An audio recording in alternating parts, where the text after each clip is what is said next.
Hello guys, kumusta po yung lahat? So, doon pala yung aking pinagtatrabuhan doon sa tinatawag nilang NJICC, yung pinakamalaking convention dito sa Auckland.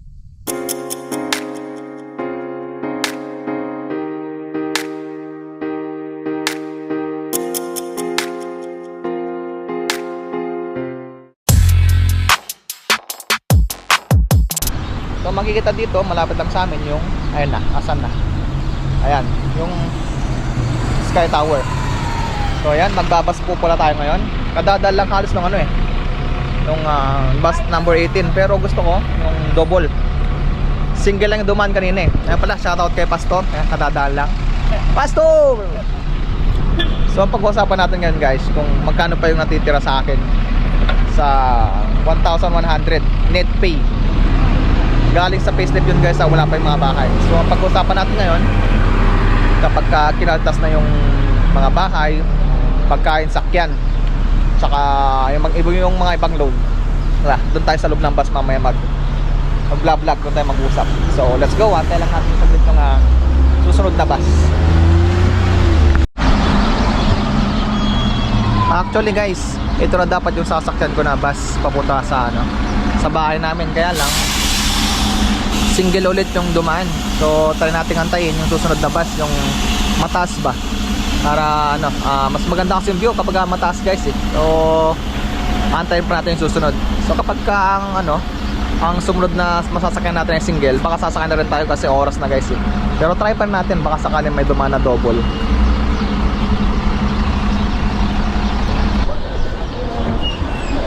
Sakayan na tayo.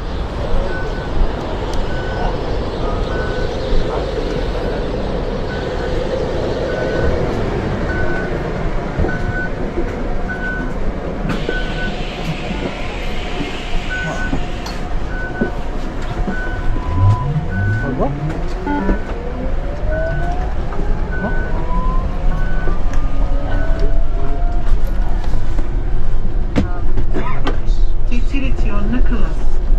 Nicholas Street.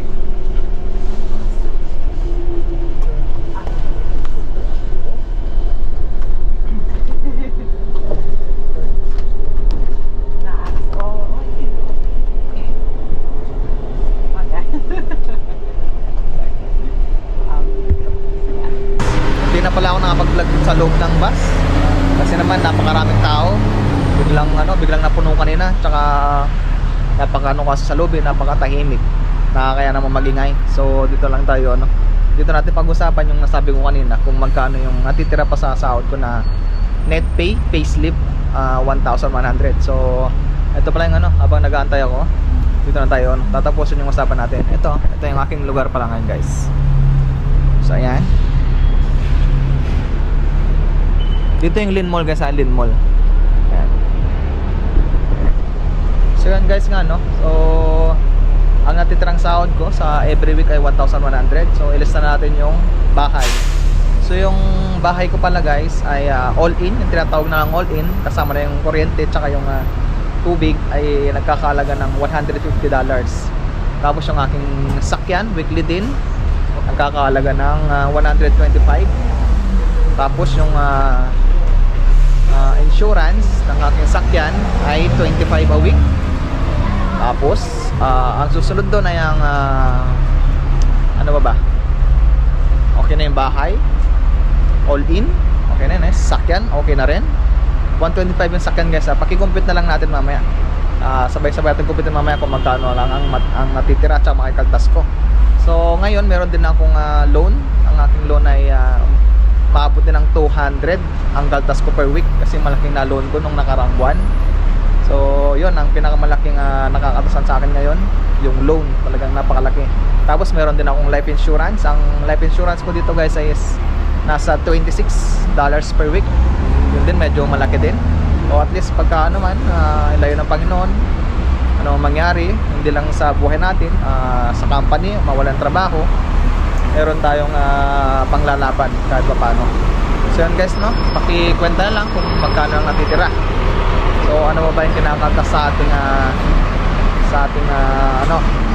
sahod. So ano pa, yung 100 pa pala, 100 na grocery, pagkain, lahat na yan, mga hygiene, andyan lahat, 100, tama na yun guys, malaki na yun. So ngayon wala pa yung susunod na bus. Kasi pala guys, kapag nagbabas ako, bali dalawang sakayan, wala kasing diretsong bus papunta sa bahay. So parang cutting. Ito, nag-aantay ako ngayon. Ito yung antayan, ayan. Euro, asan na yung 171. Ang nakalagay doon ay 6:25. May schedule ang bus ay darating ng 6:25. Ang oras ay layo pa. Layo pa guys, oh. Layo pa yun Kung kaya yun. Baka meron pa namang ibang ibang schedule. So andun kasi yung schedule guys ng mga sakyan, yung bus na parating.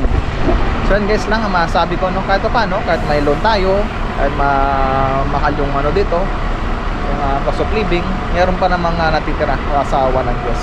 So mas maganda sana kung di ako nakapag-loan, pero okay lang kasi nagamit ko na yung pera nun. Kahit medyo mabigat, wala tayong magagawa, tis-tis lang, makakabayad din tayo ng loan. Sa mga katulad ko may loan, tis-tis lang, makakaraos din guys. Ganyan talaga, syempre, napakinabakan naman natin yung pera eh. So yun lang guys, ang tansya ko. Ang tansya ko lang natitira guys per week sa aking sahod ay nasa nasa hindi naman na 200, sa 500 ganyan. Kumpitin ko lang buti mamaya guys kung magkano. Ilalagay ko lang sa screen. Dito na lang siguro, kaya dito lalagay ko lang yung natitirang sahod ko per week. So yun lang guys. Siyempre ang pa dyan, nasa taon naman, nasa atin naman kung paano tayo maggumastos ng ating sahod. Meron pa kasi dyan, yung kapag ka ay naninigarilyo. Sa mahal ng sigarilyo dito guys, isang kaka ng sigarilyo dito naglalaro sa $30. Mahal. Ganon din sa alak. Siyempre kailangan kontrolin mo rin yung ating bisyo. Siyempre napakamahal. Pero nasa tao ngayon, sabi ko nasa tao din guys kung paano siya magbabudget sa sahod. So lang guys, maraming sa panood, maraming salamat sa panood. Sana huwag niyo pong kalimutan i-like, at sa mga bago pa lang sa aking YouTube channel, paki-subscribe naman guys. Merong merong bell button na yan, paki-pindot lang po. Ayan, maraming salamat po. Ingat po lagi at kita-kita po tayo sa next video. Thank you and bye-bye. God bless. Bye-bye.